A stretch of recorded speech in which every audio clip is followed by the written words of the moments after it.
बेटी का फर्ज। प्रताप अपनी लाडली बेटी नेहा के लिए बेड टी लेकर उसके पास जाता है और अपनी बेटी से कहता है, अरे मेरी प्यारी सी बच्ची, चलो अपना चांद सा मुखड़ा अपने पापा को दिखाओ।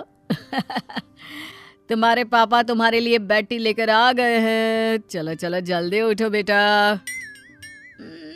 गुड मॉर्निंग पापा, आप कितने अच्छे हैं, रोज मेरे लिए बेड टी लेकर आते हैं। चलो उठो, तुम्हें हॉस्टल भी जाना है ना। पापा कितनी जल्दी छुट्टियां खत्म हो गई, मुझे ना आपको छोड़कर जाने का मन ही नहीं कर रहा। मुझे पता है बेटा, पर पढ़ाई सबसे पहले। चलो अब जल्दी से उठो, नहीं तो लेट हो जाओगी। और जल्दी से अपनी चाय खत्म करके रेडी होकर नीचे आ जाओ। अपने पापा की हाथ की बनी हुई चाय पीकर नेहा जल्दी से अपने हॉस्टल के लिए रेडी होकर नीचे आती है, पापा के पैर छूती है और गले लगते हुए कहती है, पापा आप भी साथ चलो ना। अब मेरी बच्ची डॉक्टर बनकर ही वापस आएगी, और जब मेरा मन किया करेगा ना, तब मैं तेरे हॉस्टल आ जाऊंगा तुझसे मिलने के लिए, ठीक है? हाँ। इतना कहकर नेहा अपना बैग उठाकर हॉस्टल के लिए निकल जाती है और वहीं अब पढ़ाई करने लग जाती है। ऐसे ही कुछ समय बीत जाता है। एक दिन उसकी मुलाकात मोहन नाम के लड़के से होती है। मोहन भी डॉक्टरी की पढ़ाई कर रहा होता है। देखते ही देखते उन दोनों के बीच काफी अच्छी दोस्ती हो जाती है। वो पूरा समय साथ बिताते, बातें करते रहते। एक दिन नेहा मोहन से कहती है, मोहन हमें शायद अब नहीं मिलना चाहिए। मैं यहाँ पढ़ाई करने आई थी, लेकिन तुमसे दोस्ती हो गई और हम दोनों की दोस्ती कुछ ज्यादा ही आगे बढ़ रही है। मुझे अपने करियर पर फोकस करना है। प्लीज तुम भी अपने करियर पर फोकस करो और मुझे भी करने दो। पर नेहा, पढ़ाई से हमारी दोस्ती का क्या लेना देना? हम पढ़ाई कर तो रहे हैं और हमारी दोस्ती एक जगह है। नहीं मोहन, अब हम एक दूसरे से बात नहीं करेंगे। नेहा की ये बात सुनकर मोहन चुपचाप वहां से चला जाता है। ऐसे ही कुछ दिन और गुजर जाते हैं, जिसके बाद मोहन नेहा के पास आता है और कहता है, नेहा, मैं तुमसे बहुत प्यार करता हूँ और मैं तुमसे शादी करना चाहता हूँ, और इसीलिए मैं तुम्हें अपनी माँ से मिलवाना चाहता हूँ। मोहन मैं... क्या नेहा, मुझे पता है तुम भी मुझसे प्यार करती हो, फिर दिक्कत क्या है? मोहन मैं तुमसे प्यार करती हूँ, लेकिन मैं यहाँ पहले अपने पापा का सपना पूरा करने आई हूँ, और वैसे भी पापा लव मैरिज के अगेंस्ट है। मैं चाहकर भी तुमसे शादी नहीं कर सकती। नेहा, तुम उस चीज की टेंशन मत लो, हम लोग तुम्हारे पापा को मना लेंगे। इतना कहकर मोहन और नेहा अपनी पढ़ाई करने के लिए अपने क्लास में चले जाते हैं। अगले ही दिन नेहा के पिता प्रताप नेहा से मिलने के लिए उसके हॉस्टल आते हैं, जहां वो नेहा को मोहन के साथ देखते हैं और बिना उससे बात किए वहां से चले जाते हैं। घर वापस पहुंचते ही प्रताप मोहन के बारे में सारी जानकारी निकलवाते हैं और प्रताप को नेहा और मोहन के बारे में सब कुछ पता चल जाता है।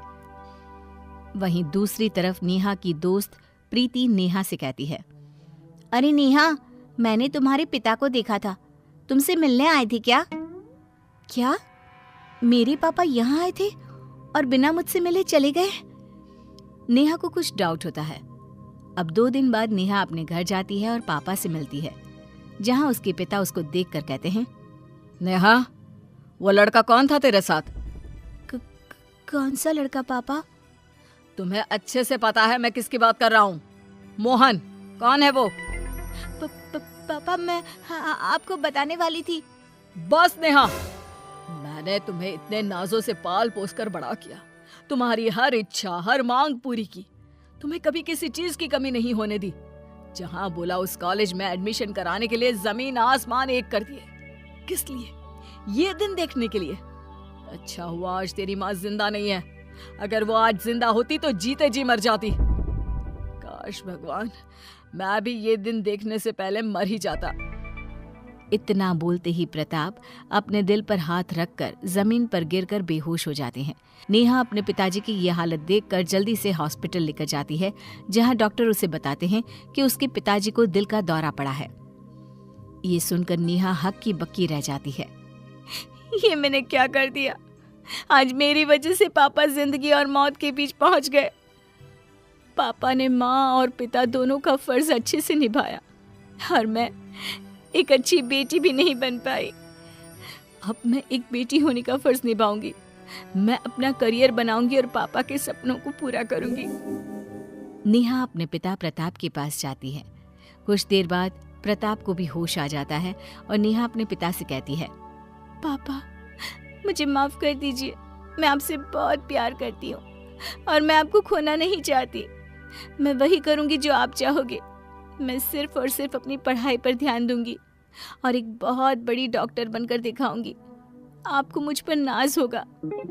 ये सुनकर प्रताप नेहा को गले से लगा लेता है। इसी तरह 5 साल बीत जाते हैं। अब नेहा एक बहुत बड़ी डॉक्टर बन जाती है और एक अच्छे से बहुत बड़े हॉस्पिटल में काम करने जाती है, जहां उसकी मुलाकात एक बार फिर से मोहन से होती है। मोहन को देखकर नेहा की पुरानी यादें ताज़ा हो जाती हैं और वो खुद के आंसुओं को रोक नहीं पाती।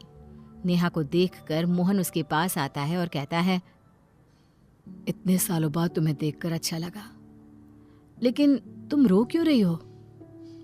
छोड़कर तो तुम ही गई थी ना।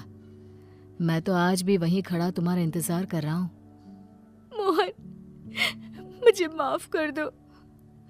उस समय वही हम दोनों के लिए सही था और आज भी मैं तुमसे यही बोल सकती हूँ कि हम कभी एक नहीं हो सकते मोहन। इतना बोलते ही नेहा वहां से चली जाती है और घर जाकर अपनी डायरी में अपनी सारी मन की बातें लिख देती है कि तभी वहां प्रताप आ जाता है।